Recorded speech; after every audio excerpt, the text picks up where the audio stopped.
Video کو like کر کے آگے شیئر ضرور کر دیں۔ رہا ہوتا ہے تو فرشتے تمہیں دیکھ رہے ہوتے ہیں، ہاں لیکن اگر تم ایسی جگہ ہو کہ غسل خانہ بنا ہے اور اب جو ہے لنگی پہن کر غسل کرنے میں اطمینان حاصل نہیں ہوتا تو شریعت اجازت دیتی ہے کہ تم بسم اللہ پڑھ کر کپڑے اتار لیا کرو، تو اس سے یہ ہوگا کہ فرشتے علیحدہ ہو جائیں گے اور جنات، شریر جنات جو ہے وہ تم تک رسائی حاصل نہیں کریں گے۔ بسم اللہ کی برکت سے جنات جو شریر ہوتے ہیں شیاطین، اور ان کے تمہارے درمیان اللہ تعالیٰ پردہ حائل کر دیتا ہے۔ میرے آقا صلی اللہ علیہ وسلم کے دیوانوں، اللہ اکبر، دیکھو میرے رسول کی حیا کا عالم کیا ہے۔ ام المومنین اما جان عائشہ صدیقہ سلام اللہ علیہا فرماتی ہیں کہ حضور علیہ السلام کی ساری زندگی میں ناف کے نیچے کے اعضاء کو کسی ام المومنین نے نہیں دیکھا، حتیٰ کہ حضور علیہ السلام بچپن میں بھی اتنے باحیا تھے، جانے حیا تھے کہ حلیمہ سعدیہ نے یا جناب آمنہ خاتون نے حضور علیہ السلام کے شرم والے اعضاء کو کبھی نہیں دیکھا، کیونکہ اگر وہ کھل جاتے تو آقا کریم بچپن میں بھی اسے ڈھانک لیا کرتے تھے۔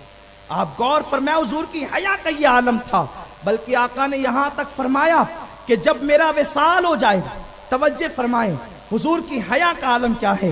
بات چونکہ اس عنوان پہ پہلی مرتبہ ہو رہی ہے تو ہم اس کے سارے عناوین کو لینا چاہتے ہیں، اور یہ عنوان اتنا طویل ہے کہ یہ اپنے اندر بڑی وسعت رکھتا ہے۔ آقا کریم صلی اللہ علیہ وسلم فرماتے ہیں کہ لوگوں جب میرا وصال ہو جائے تو اس قدر پردہ کے اندر غسل دیا جائے اور میرے اعضاء پر اس طرح موٹے کپڑے ڈال دیے جائے کہ کسی کی نظر میرے ان اعضاء پہ نہ پڑے جن کا چھپانا فرض ہے۔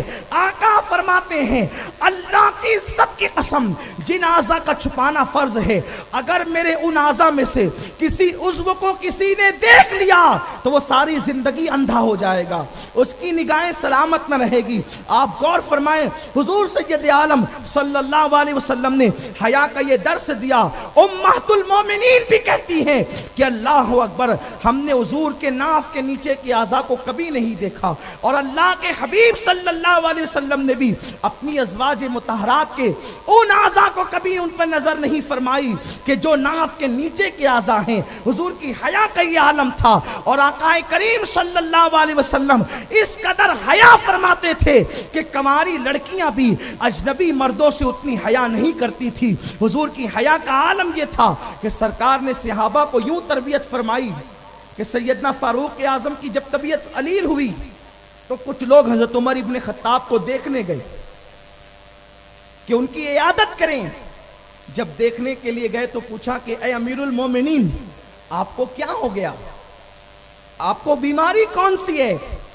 تو امیر المومنین نے فرمایا میرے ہاتھ کے نیچے ایک پھنسی ہو گئی ہے۔ تو کسی نے عذرائے مزاح کہا، امیر المومنین یہ ہاتھ کے نیچے پھنسی، یہ کچھ لمبا سا جملہ ہو گیا ہے، اس کو شارٹ بھی کیا جا سکتا ہے۔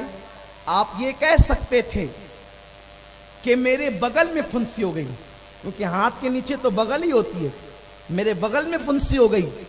آپ نے ہاتھ کے نیچے کیوں کہا؟ دیکھو کیا وہ حیا والے لوگ۔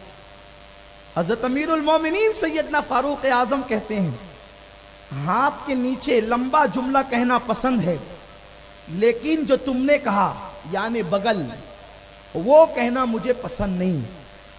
کہا یہ بغل کہنا آپ کو کیوں پسند نہیں؟ تو فرمایا اس لیے کہ ہم جو کچھ کہتے ہیں فرشتے اس کو لکھ لیتے ہیں، اچھی باتیں بھی کہتے ہیں تو بھی لکھتے ہیں، اور بری باتیں کہتے ہیں تو بھی فرشتے لکھ لیتے ہیں۔ فرشتے تو یہاں لکھ رہے ہیں، اچھا بھی لکھ رہے ہیں برا بھی۔ تم نے 2 جملے کہے تو لکھا، 5 کہے تو لکھا، 10 کہے تو لکھا، اچھا کہا تو لکھا، برا کہا تو لکھا، سب لکھا۔ جب قیامت کے دن تم اللہ کی بارگاہ میں حاضر ہوں گے تو اللہ فرمائے گا اقرا کتابک، پڑھ اپنا نام اعمال، یعنی جو تم بک بک کر چکے ہو، جو کہہ چکے ہو، کوئی ریکارڈ کرے نہ کرے، کوئی جمع کرے نہ کرے، اللہ کے فرشتے لکھتے ہیں۔ تو اللہ فرمائے گا پڑھ اپنا نام اعمال۔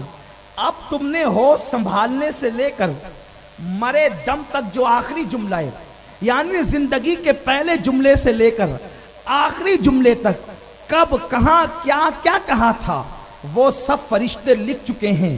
اللہ فرمائے گا پڑھ. کہاں پڑھ؟ استاد کے سامنے نہیں. پڑھ کہاں پڑھ؟ پیر کے سامنے نہیں. پڑھ کہاں پڑھ؟ ماں باپ کے سامنے نہیں. پڑھ کہاں پڑھ؟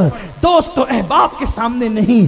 پڑھ اللہ کی بارگاہ میں, رب کی بارگاہ میں. خدا کا سامنا ہے, قہار و جبار خدا, رحمان و رحیم خدا, عدل کی کرسی پر اپنی شان کے مطابق جلوہ گر ہونے والا خدا موجود ہے اور فرما رہا ہے پڑھ. حضرت فاروق اعظم کہتے ہیں جو تو نے کہا نا, یعنی لفظ بغل اگر میں کہہ دیتا تو فرشتہ اس کو لکھ لیتا, اور جب اللہ مجھ سے کہتا عمر اقرا کتابک, پڑھ تیرے نام اعمال کو, تو یعنی لفظ بغل میں اللہ کے سامنے کیسے پڑھتا, مجھے شرم آتی اللہ سے, میں اس کے سامنے پڑھ کر کیسے سناتا.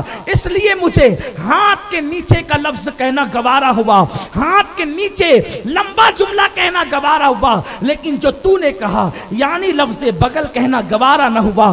اے میری قوم کے جوانوں, ہم آخرت کو کتنا بھول چکے ہیں. ہم چلتے پھرتے ماں بہن کی گالیاں دیتے ہیں, ہم چلتے پھرتے کیسی گندی گندی باتیں کرتے ہیں. ذرا جائزہ لو اپنی مذاق گاہوں کا, ذرا جائزہ لو اپنی پکنک گاہوں کا, ذرا جائزہ لو اپنے کمروں کا, ذرا جائزہ لو اپنے دوست کی محفلوں کا.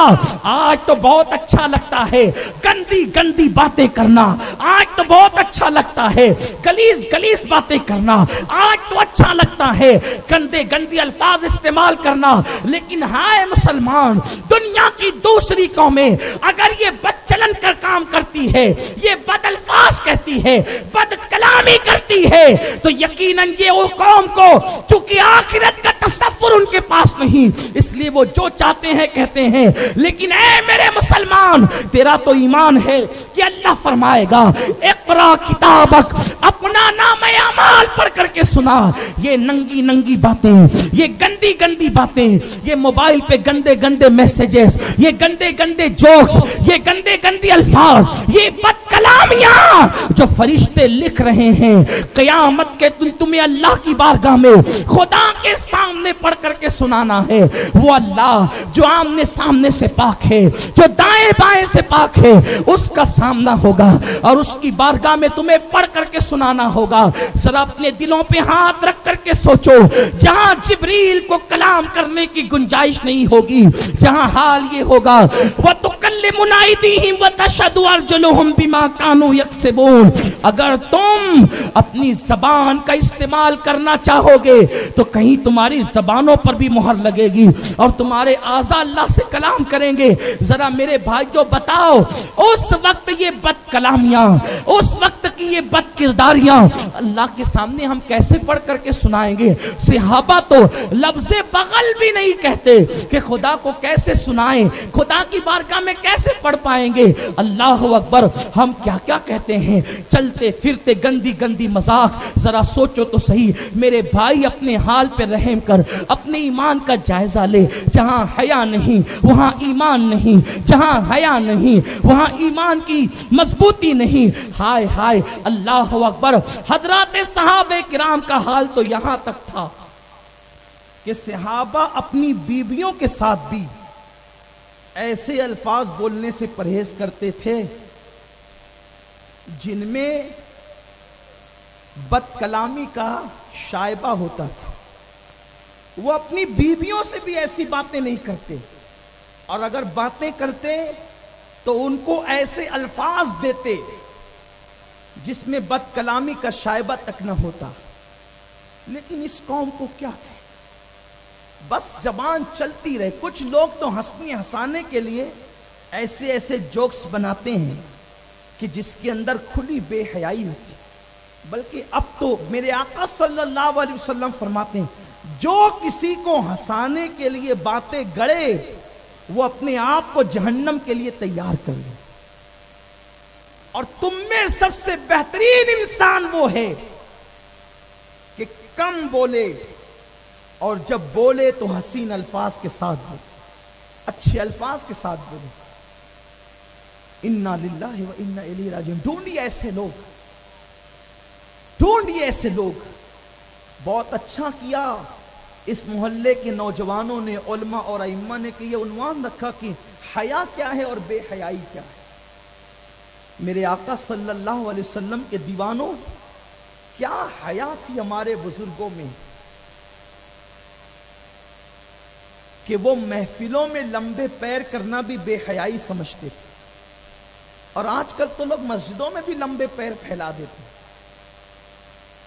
بلکہ لمبے پیر کیا، اب تو لوگوں نے مسجدوں کو گھر ہی بنا لیا، اس میں کھا رہے ہیں، پکا رہے ہیں، سو رہے ہیں، اور نام دین کا، دین کی تبلیغ کا. مسجد کھانے پکانے کے لیے نہیں، مسجد پیر لمبے کر کے سونے کے لیے نہیں. اعتکاف کی حالت میں بطور مجبوری معتکف کو سونے کی اجازت ہے، لیکن وہ بھی کیسے؟ پیر نہ پھیلے. یہ حال